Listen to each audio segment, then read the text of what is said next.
l'érotisme et la vie sociale, la contemplation de la vie, l'absence de cruauté et la vie sociale, la présence d'autrui et l'absence de mimétisme, nous serons alors dans le royaume de la paix et de la beauté, où la terre redevient un jardin, un royaume jusqu'alors accessible aux seuls artistes, mais désormais accessible à tous.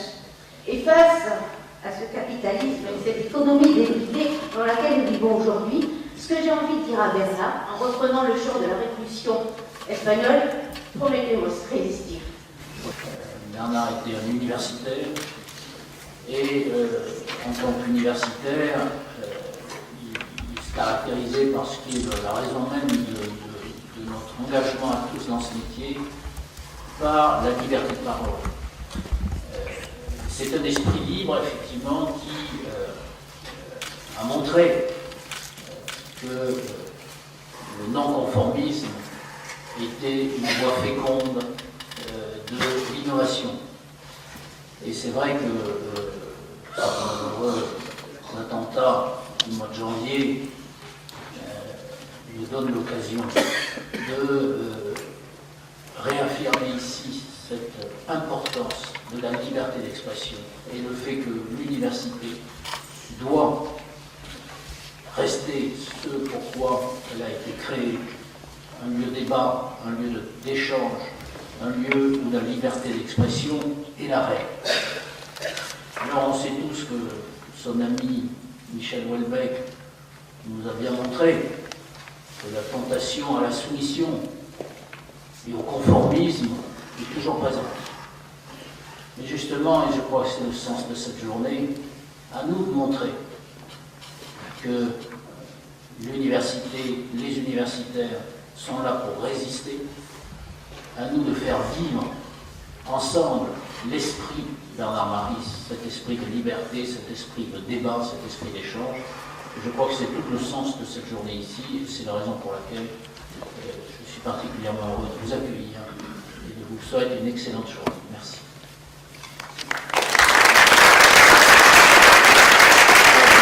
Il y a 37 ans, lorsque je faisais mes premiers pas d'étudiant dans cet amphi, puisque nous avions les cours de première année ici, et que je croisais la silhouette du jeune assistant, qui était Bernard Maris, je ne me doutais pas que je serais là aujourd'hui pour participer à cet hommage. Et il n'y a pas de démocratie sans débat, sans remise en cause des opinions, sans échange des opinions, dans le respect. C'est difficile de parler de Bernard Maris au passé, tant nous avons encore à l'oreille son accent chantant du sud-ouest, le souvenir de son regard de sympathie, d'empathie pour les gens, et puis aussi la force que nous donnait sa détermination à agir sur le cours des choses et qui nous invitait à suivre. Naturellement, parce que c'est une journée d'hommage, de témoignage, parce que c'est une journée d'hommage, je vais vous demander, si vous le voulez bien, de vous lever et nous observerons en mémoire de Bernard Maris.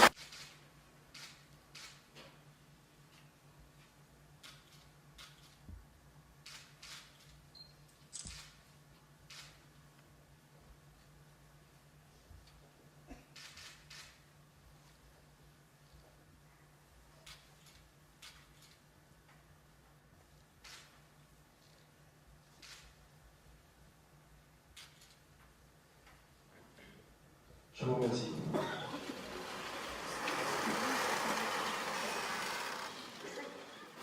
Et puis alors j'ai dit à Bernard, j'ai un truc pour toi, et je lui ai proposé de rentrer au conseil général de la Banque de France, mon cher François Morin, et naturellement on peut éclater de rire tous les deux, on allait faire bon coup, et on a fait un bon coup, mais Bernard a une telle autorité, une telle compétence pour les sujets sur lesquels il s'exprime, que pour avoir parlé avec les plus hautes autorités de cette honorable institution, je peux vous dire qu'il s'est imposé d'une manière incroyable. D'abord, il a suscité la peur, quasiment la panique devant le Conseil général de la Banque de France.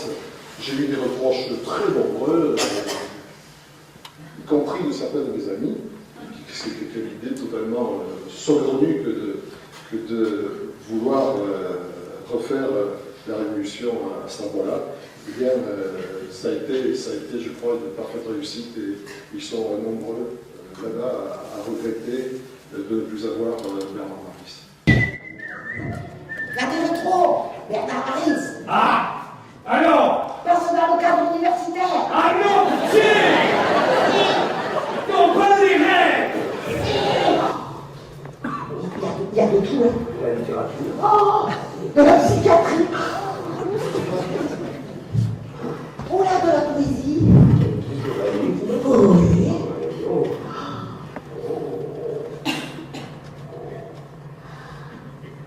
Et il y a de la place encore pour d'autres paramètres. Hein. C'est volatile. Et en même temps, ça vous tient en l'air. Le problème, c'est que tu vois, il ne s'agit pas uniquement de pleurer. Là. Non, il ne faut pas pleurer, on est heureux, on est heureux. Il faut porter en avant ce qu'il avait porté lui. C'est son legs. Putain d'ambiance. Il y a un jeune, on va lui confier à lui, là. Tiens. Voilà. Et là, Et fais-le évoluer, n'hésite pas. Prends des initiatives, des erreurs. Tu as le droit. Lui aussi, il en a fait. Il était content. Et tu emmerdes tout le monde. prenez-vous les mains, là, oui, on va. Prenez-vous les mains et touchez le monsieur. Je vous en prie, vous n'êtes pas considéré. Tout le monde te donne la main. Moi aussi, vous avez le droit. Et on envoie l'énergie pour que je sois porté plus loin.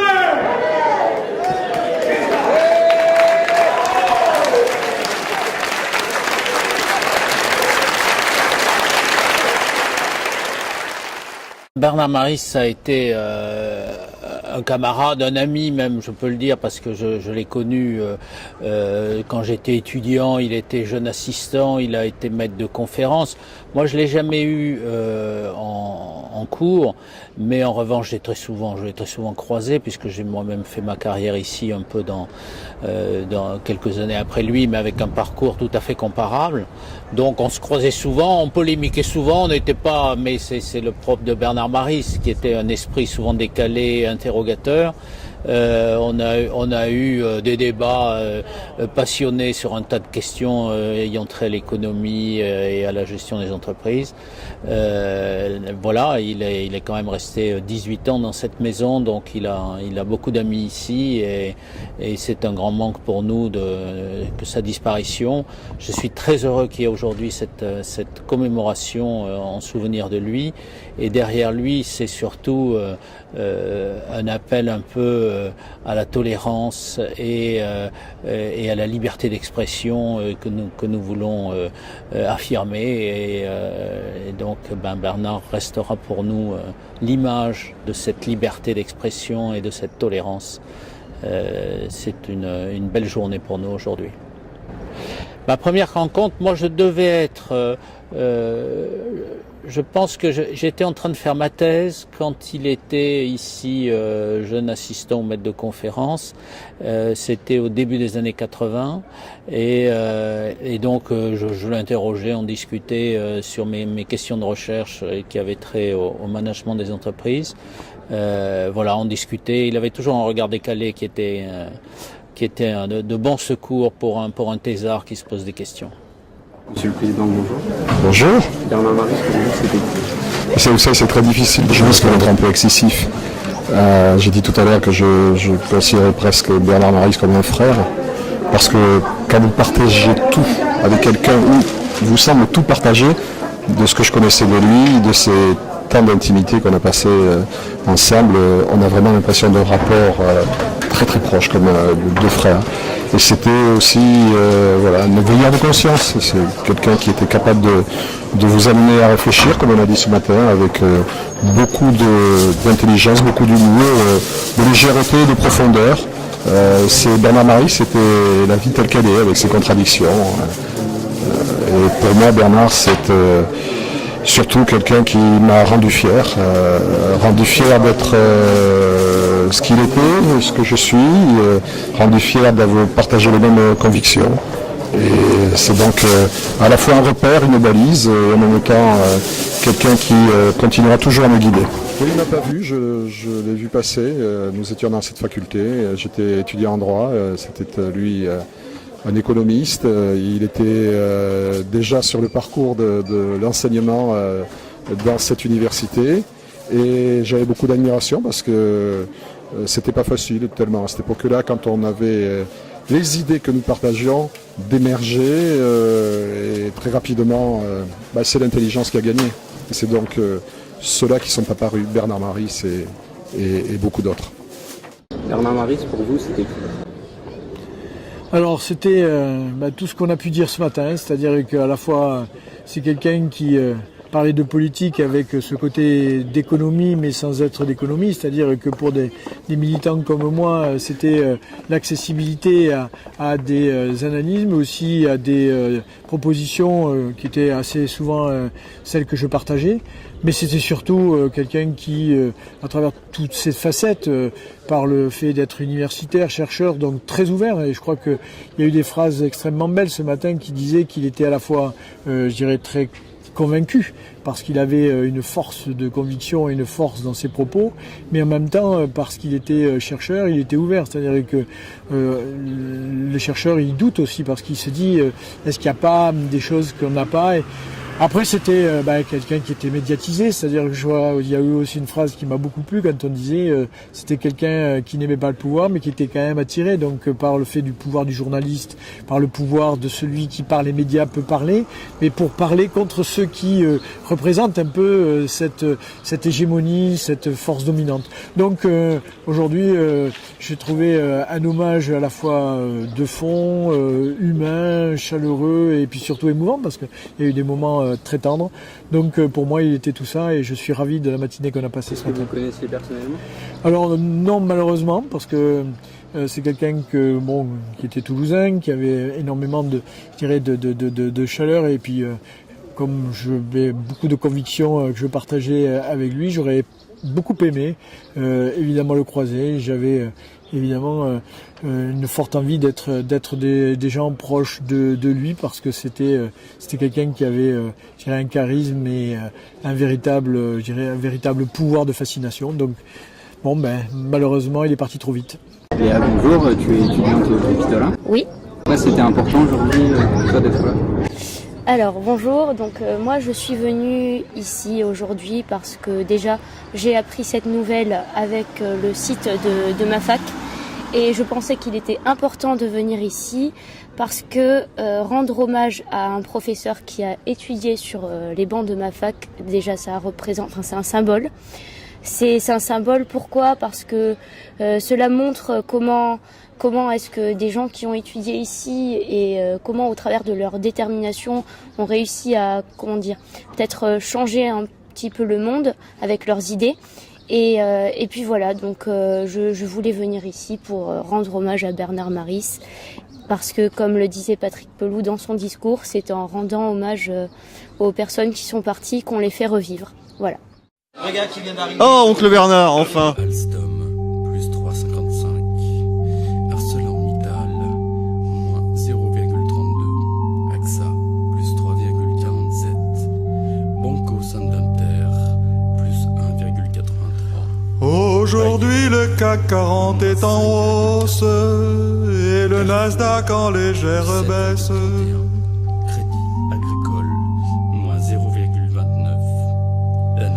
À Tokyo, on assiste à un rebond technique et à Londres, les boursiers prennent leurs bénéfices. Télécom, moins 4,08. Citigroup, plus 15,5. À Francfort, les marchés sont nerveux. Bouygues Télécom baisse très légèrement. Moins 4,59. American Express, moins 20. Total reste égal à Total, mais on attend les chiffres du chômage américain. Charlie Hebdo, plus 57,3. Havas. Hélas, la Société Générale affiche de lourdes pertes et la tendance est baissière. Plus 12,92. Natixis, moins 209,9. FTSE à Londres est dans le rouge, mais le CAC se reprend en fin de séance. Moins 57,6. Sodexo, plus 17,4. Car le CAC est notre Seigneur et Maître, tous les jours nous chantons ses louanges. Thales, plus 3,72. Valeo, plus 4,62. En lui nous croyons car il crée pour nous des emplois. UMP, moins 157. Et nous aimons l'emploi. Schneider Electric, Alléluia.